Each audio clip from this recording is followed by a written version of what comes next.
Power ಟಿವಿಯಲ್ಲಿ ಲೋಕಸಭಾ ಚುನಾವಣಾ survey ನಡೆಸಲಾಗ್ತಾ ಇದೆ. ಶಿವಮೊಗ್ಗ ಲೋಕಸಭಾ ಕ್ಷೇತ್ರದ ಪವರ್ ಸಮೀಕ್ಷೆ ಸದ್ಯ ಚಾಲ್ತಿಯಲ್ಲಿದೆ. ಶಿವಮೊಗ್ಗ ಲೋಕಸಭಾ ಕ್ಷೇತ್ರ ಈ ಬಾರಿ ಹೈ ವೋಲ್ಟೇಜ್ ಲೋಕಸಭಾ ಕ್ಷೇತ್ರ.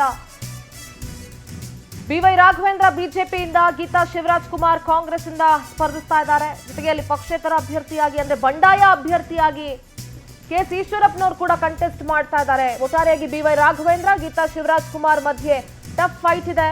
ಕಾಲ್ ಮಾಡಿ ವೋಟ್ ಮಾಡಿ ನಿಮ್ಮ ಆಯ್ಕೆಯನ್ನು ತಿಳಿಸಿ. ನೀವು ಕರೆ ಮಾಡಬೇಕಾದಂತಹ ಸಂಖ್ಯೆ 0806205999. ಪವರ್ ಟಿವಿ ಎಲೆಕ್ಷನ್ ಸೆಂಟರ್ನಿಂದ ನನ್ನ ಕಲೀಗ್ ಪ್ರಣೂತ್ ನೇರ ಸಂಪರ್ಕದಲ್ಲಿ ಜಾಯ್ನ್ ಆಗ್ತಾ ಇದ್ದಾರೆ. ಪ್ರಣೂತ್, ಶಿವಮೊಗ್ಗ ಲೋಕಸಭಾ ಅಖಾಡ ಈ ಬಾರಿ ತ್ರಿಕೋನ ಸ್ಪರ್ಧೆಗೆ ಸಾಕ್ಷಿ ಆಗ್ತಾ ಇದೆ. ಜೊತೆಗೆ ಹೈ ವೋಲ್ಟೇಜ್ ಲೋಕಸಭಾ ಕ್ಷೇತ್ರ ಕೂಡ ಹೌದು. ಸದ್ಯದ ಟ್ರೆಂಡ್ ಹೇಗಿದೆ?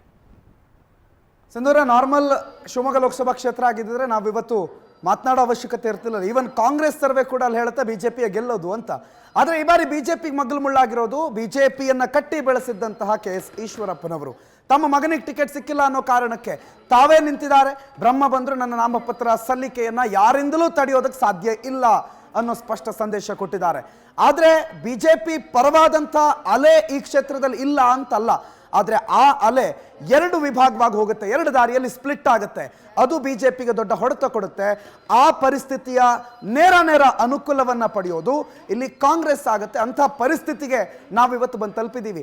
ಆ್ಯಂಡ್ ಇದು ಏನು ಹೊಸದು ಅಲ್ಲ. ಇತ್ತೀಚಿನ ಚುನಾವಣೆಗಳಲ್ಲಿ ಬಿಜೆಪಿಯಲ್ಲಿ ಯಾರ್ಯಾರು ಬಂಡಾಯ ಎದ್ದಿದ್ದಾರೋ ಅವರು ಗೆಲ್ಲದೇ ಇದ್ರೂ ಕೂಡ ಬಿಜೆಪಿ ಅಭ್ಯರ್ಥಿ ಸೋಲೋ ಹಾಗೆ ನೋಡಿಕೊಳ್ಳುವಂಥ ಕೆಲಸಗಳನ್ನು ಮಾಡಿದ್ದಾರೆ. ಹಾಗಾಗಿ ಈಶ್ವರಪ್ಪನವರನ್ನ ಮನವೊಲಿಕೆ ಮಾಡಿದ್ರೆ ಬಿಜೆಪಿಗೆ ಇದು ಬಹಳ ಸುಲಭ ತುತ್ತು. ಆದರೆ ಈಶ್ವರಪ್ಪನವರು ಮನವೊಲಿಕೆ ಆಗುತ್ತಾ?